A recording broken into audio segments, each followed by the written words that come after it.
আজকে আমরা আইন শৃঙ্খলা সাথে সম্পর্কিত যে এজেন্সিসগুলো আছেন তাদের সবার সাথে একটা আলোচনা মিটিংয়ে বসছিলাম। এটা আমাদের মোটামুটিভাবে নির্বাচন প্রস্তুতি, আইন শৃঙ্খলা সংক্রান্ত নির্বাচন ব্যবস্থা নিয়ে যত প্রস্তুতিমূলকের এটাই হচ্ছে পেনাল্টিমেট। এরপরে হয়তো আমরা প্রয়োজনে হয়তো বিচ্ছিন্নভাবে ছোট ছোট অবস্থায় সংশ্লিষ্ট বাহিনীর সাথে বসবো।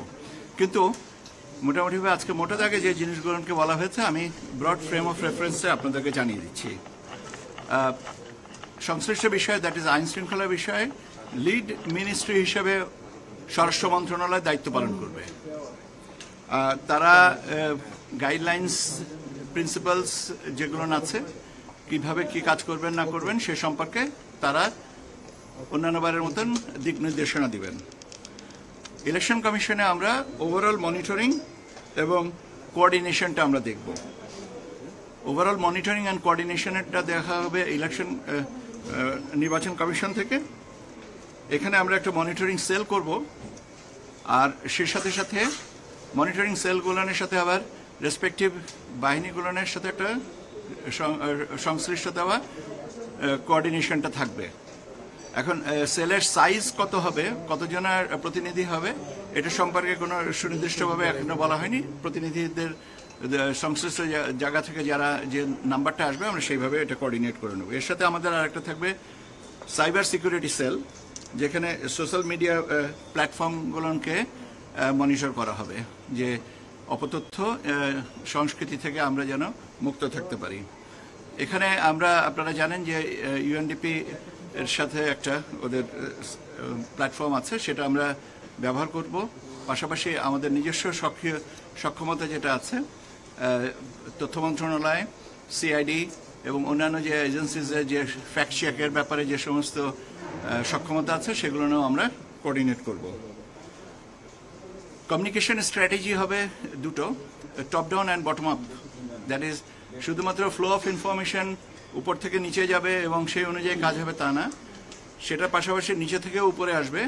নিচ বলতে আমি যে একদম গ্রাউন্ড লেভেল পর্যন্ত বোঝাচ্ছি, যে সেইখান থেকে আমাদের উপরে আসবে এবং প্রয়োজনীয় সমন্বয়টা সেইভাবে সাধন করা হবে।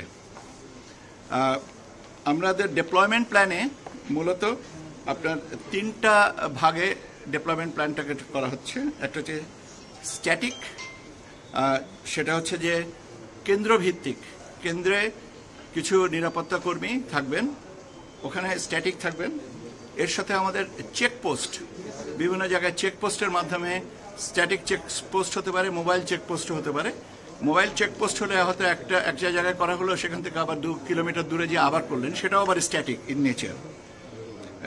আপনার মোবাইল কম্পোনেন্ট থাকবে, আপনার মোটামুটিভাবে তারা ঘুরে ঘুরে দেখবে। এখন একটা মোবাইল কম্পোনেন্ট যে কয়টা আপনার সেন্টার বা কয়টা কেন্দ্রকে বিবেচনায় রাখবেন, এটা এখনো পর্যন্ত সংশ্লিষ্ট বাহিনী থেকে বলা হবে যে তারা 3টা না 4টা নাকি 5টা নাকি 10টা, সেটা নির্ভর করবে জিওগ্রাফিক্যাল লোকেশন, অ্যাক্সেস রোড ইত্যাদি ইত্যাদির উপরে। সেটা নিয়ে সংশ্লিষ্ট বাহিনীগুলো তাদের ব্যবস্থাটা নেবেন। আর একটা থাকতে হবে সেন্ট্রাল রিজার্ভ। তাহলে তিনটা আমাদের ডেপ্লয়মেন্ট প্ল্যানে হচ্ছে তিনটা কম্পোনেন্ট স্ট্যাটিক, একটা হচ্ছে যে মোবাইল কম্পোনেন্ট, আর একটা হচ্ছে সেন্ট্রাল রিজার্ভ। এটা আগে থেকেই করা হবে। এটা ওনাদের ব্যবস্থাটাকে বলবেন। এখনো পর্যন্ত আমাদের গাইডলাইন্সটা দিয়ে দেওয়া হয়েছে, এখন রেসপেক্টিভ বাহিনী থেকে এটা বলবেন। আর এর সাথে আমরা প্রচলিত অর্থে যেটা স্ট্রাইকিং ফোর্স বলি, সেটাও আপনার এই তিনটা ভাগে ভাগ করা হচ্ছে, যাদের মোটামুটিভাবে সক্ষমতাটা হচ্ছে যে মোবিলিটি টু মুভ, মানে possibility to move, that is মোবিলিটিটা একটা দেখার ব্যাপার আছে। ডেটারেন্সটা যেন ঠিক মতন হয়, আর এফেক্টিভ, সময় উপযোগী, যেটা যখনকার তখন, সকালেরটা যেন বিকালে না হয়, এরকম একটা। আর এর সাথে সাথে আমাদের এনটিএমসি আমাদের যে একটা পূজার সময় একটা অ্যাপ ডেভেলপ করেছিল, সেই অ্যাপটাও আমরা ব্যবহার করব। আমরা বললাম সাইবার সিকিউরিটির বিষয়টা আমরা। আর মূলত এই হচ্ছে আমাদের স্ট্র্যাটেজিক প্ল্যানটা। এর সাথে আরও কতগুলো জিনিস আসছে প্রাসঙ্গিক ক্রমে। সেটা হচ্ছে যে আমাদের সবসময় একটা কন্টিনজেন্সি প্ল্যান রাখার দরকার, যে এটা যদি প্ল্যান এ যদি হলো একই সাথে 2-3টা জায়গায় যদি হয় তাহলে কন্টিনজেন্সি প্ল্যানটা সমস্যা যদি 2-3টা জায়গায় হয় তাহলে একটা জায়গায় ডিপ্লয়মেন্ট হয়ে গেলে সেকেন্ড বা থার্ড জায়গাটাতে থাকবে না। কাজে স্কেল ডাউন করে হলেও মোটামুটিভাবে কন্টিনজেন্সি প্ল্যানটা থাকতে হবে যেন ব্যাকআপ আসপেক্টটা থাকে। টেকনোলজির ব্যবহার, সর্বোত্তম ব্যবহারটা করা যেতে পারে। এখানে যেমন আমাদের পার্বত্য চট্টগ্রামের কিছু কিছু জায়গায় মোবাইল অ্যাক্সেসটা রেস্ট্রিক্টেড আছে, সেটাকে কি করে, রেস্ট্রিক্টেড মানে কি, মানে পুরোপুরি জায়গায় আমাদের কভার করে না, সেইটার ব্যাপারে বিষয়টা নিশ্চিত করার ব্যাপার। বডি ওন ক্যামেরা ব্যবহার করার ক্ষেত্রে ইন্টারনেট ফ্যাসিলিটিসের কথা বলা হয়েছে, যে ওখানেও যেন এটা আমরা মোটামুটিভাবে নিশ্চিত করতে পারি যে সার্ভিস প্রোভাইডারদের কাছ থেকে। যে সমস্ত আর্মস রিকভারি করা যায়নি সেটা থেকে আরও তৎপরতা হতে হবে। লস্ট আর্মস এবং ইলিগাল আর্মস এই দুটোর ব্যাপারে যেগুলো গোয়েন্দা তৎপরতা বাড়াতে হবে এবং যেন এটা ঠিক মতন হয়। সন্ত্রাসী যারা আছেন চিহ্নিত, তাদের বিষয়ে আরও নজরদারি রাখতে হবে এবং প্রয়োজনে তাদেরকে আইনের আওতায় আনতে হবে। আচ্ছা, জি। আর বৈধ আর্মসের ব্যবহারগুলোও সময় অনুযায়ী এটা নির্ধারণ করা হবে। আমাদের মাঠ পর্যায়ে যে electoral enquiry committee, judicial magistrate, executive magistrates এরা থাকবেন।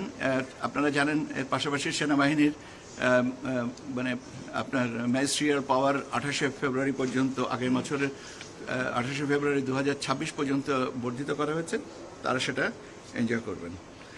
পোস্টাল ভোটের ব্যাপারে যেটা আছে সেখানে মূলত 4টা জিনিসের উপরে খুব বেশি নজর দেওয়া হচ্ছে। সেটা হচ্ছে যে আমাদের যে বিদেশ থেকে যে পোস্টাল ভোটগুলো আসছে, আউট অফ কান্ট্রি ভোটিং, সেটা হচ্ছে এয়ারপোর্ট এবং তেজগাঁ যে সেন্টার, সর্টিং সেন্টার যেটা আছে, মেল ডেলিভারি এবং মেল সর্টিং সেন্টার, এখানে ডাবল নিরাপত্তা বা দ্বৈত নিরাপত্তার আচরণে সমন্বয় করে রাখতে হবে।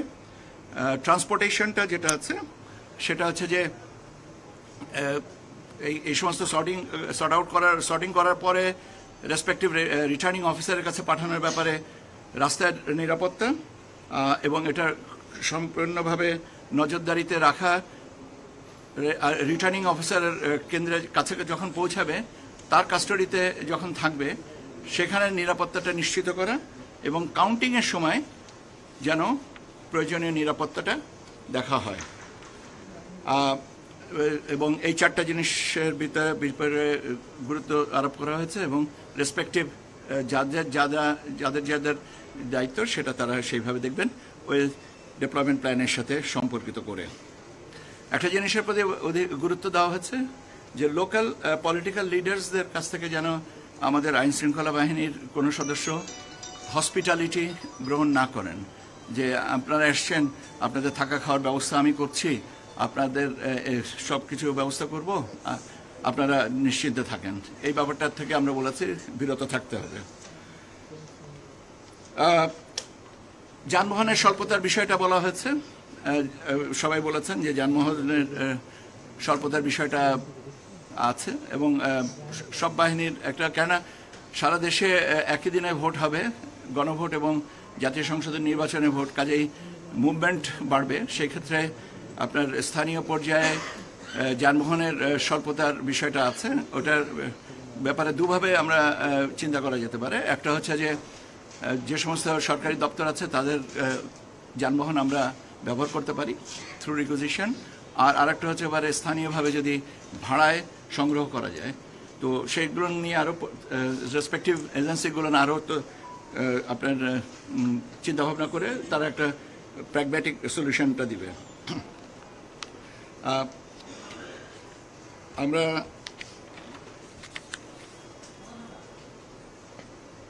আচরণবিধি প্রতিপালনের ব্যাপারে, রাজনৈতিক দল এবং প্রার্থীর আচরণবিধি প্রতিপালনের ব্যাপারে সবাইকে বলেছেন, আমরাও বলেছি এবং প্রথম দিন থেকেই আচরণবিধির সুষ্ঠু প্রয়োগ এবং তার ব্যাপারে আমরা বলেছি যে আমাদের অবস্থানটা, নির্বাচন কমিশনের অবস্থানটা অত্যন্ত স্পষ্ট যে প্রথম দিন থেকেই আচরণবিধি প্রতিপালন যেন যথাযথভাবে হয় এবং সেই কারণে আমাদের সেই সূত্রে আইন শৃঙ্খলা বাহিনীর সদস্যরা যেন আমাদেরকে সম্পূর্ণ সহযোগিতা করেন। আসলে সার্বিক বিষয়টা কি, নির্বাচন কমিশনের তো আর নিজস্ব কোনো বাহিনী নেই, তবে এই আমাদের আইন শৃঙ্খলার সাথে সম্পর্কিত সকল বাহিনীর উপরে একটা কোঅর্ডিনেটেড এফার্টসের উপরে আমাদের নির্ভরশীল করতে হয় এবং তারা সবাই প্রতিশ্রুতি দিয়েছেন যে তারা প্রথম দিন থেকেই মাঠে কাজ করবেন এবং কার্যকর ভূমিকা তারা পালন করবেন। মোটামুটিভাবে এইগুলো নিয়ে আজকে আলোচনা হয়েছে এবং আমরা এইটাই, আর এরপরে আমি এটা বলেছি যে যদি আমাদের মনে হয় যে আরও কিছু কোনো স্পেসিফিক কোনো প্রসঙ্গ থাকতে পারে তা তখন আমরা তাদের সাথে 1-to-1 আলোচনা করব অথবা গ্রুপে আলোচনা করব, সেটা আর একটু সময় লাগবে।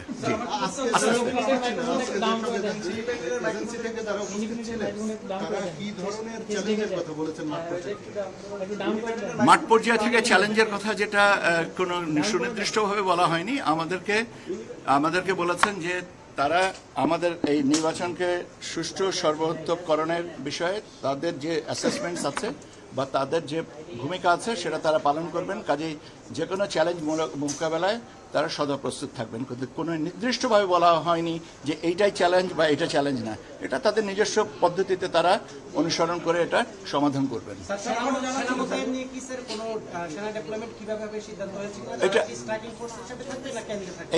এটাই তো বললাম যে তারা আজকে যে এই যে ব্রড ফ্রেমটাকে বলে দেওয়া হয়েছে, আউটলাইনটা যেটা করে দেওয়া হয়েছে সেই অনুযায়ী তারা ওনাদের ডেভেলপমেন্ট প্ল্যানটা করবেন। আমি তো একটা প্রথমেই তো বললাম যে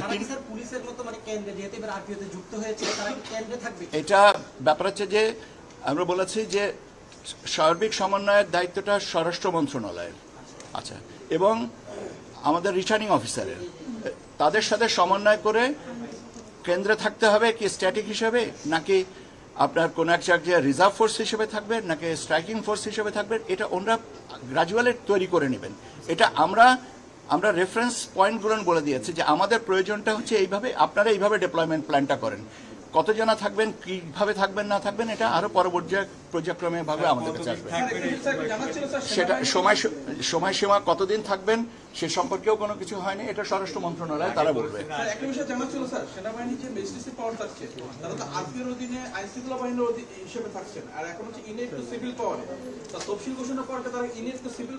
এটা কন্টিনিউ করবে, তাদের ম্যাজিস্ট্রিয়াল পাওয়ার 28শে ফেব্রুয়ারি 2026 পর্যন্ত ইনএড টু সিভিল পাওয়ার যেটা দেওয়া হয়েছে সেটা কন্টিনিউ করবে।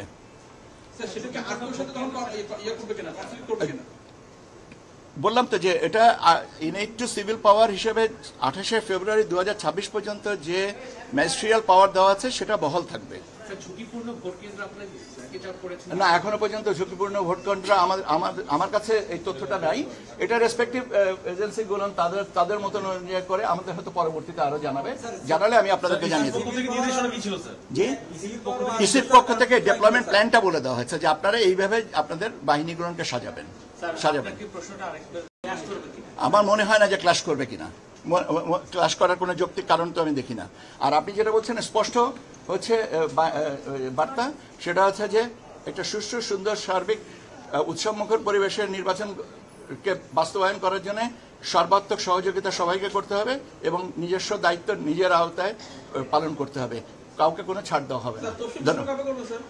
যেদিন হবে আমি সেদিনও বলেছি তফসিল ঘোষণার খবরটা যখনই আমি পাবো আমি তার 5 মিনিটের মধ্যে আপনাদের জানিয়ে দেবো। ধন্যবাদ আপনাদেরকে।